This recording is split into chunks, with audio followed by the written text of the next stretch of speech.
আলাইকুম গাইস, আশা করি আপনারা সকলেই ভালো রয়েছেন। আজকে আমি অনুশীলনী 1.3 এর সবগুলো সমাধান করব। তো এখানে বলা হয়েছে যে নিচের সংখ্যাগুলোকে কোন ক্ষুদ্রতম সংখ্যা দ্বারা গুণ করলে গুণফল পূর্ণবর্গ সংখ্যা হবে। মানে গাইস আপনারা বুঝতে পারছেন যে অঙ্কগুলো একটু আলাদা হবে। তো প্রথমে রয়েছে ক নাম্বার 147। তো গাইস এখানে আমাদের অনুশীলনী 1.1 লেখা হয়ে গেছে এবং 3 এর ক 147। প্রথমে আমাদের এগুলোর গুণনীয়ক বের করতে হবে। তো 147 এর লসাগু হচ্ছে এত, আপনারা দেখতে পাচ্ছেন। তো সুতরাং 147 এর গুণনীয়ক 3 × 7 × 7, মানে এখানে 3 এর কোনো জোড়া নেই, সুতরাং এখানে 3 এর কোনো জোড়া নেই, তাহলে সংখ্যাটি পূর্ণবর্গ সংখ্যা নয়। মানে এখানে 3 এর কোনো জোড়া না থাকার কারণে এই সংখ্যাটা পূর্ণবর্গ সংখ্যা নয়।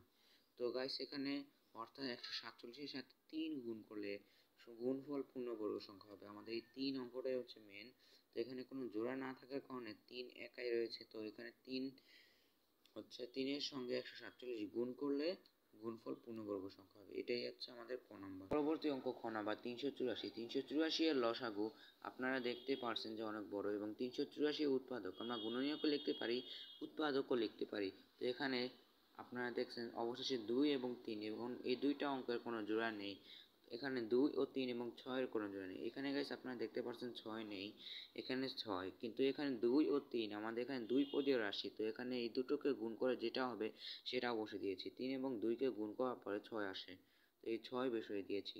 এরপরে আমাদের তাহলে সংখ্যাটি পূর্ণবর্গ সংখ্যা নয়, অর্থাৎ 384-কে 6 দ্বারা গুণ করলে গুণফল পূর্ণবর্গ সংখ্যা হবে। এখানে আমাদের 6 সবচেয়ে বড় সংখ্যা, তাই আমরা 6 বসিয়ে দিলাম।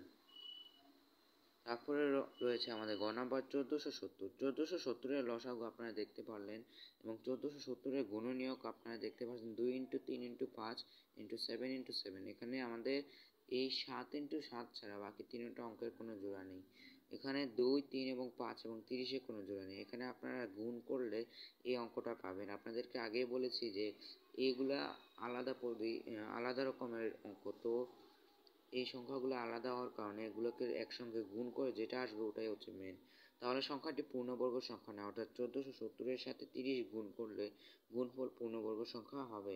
এখানে আমাদেরকে 3 দুগুণে 6 এবং 6 এর সাথে 5 গুণ করলে 30 হয়, তাই আমরা এখানে 30 বসি। আর 23,805।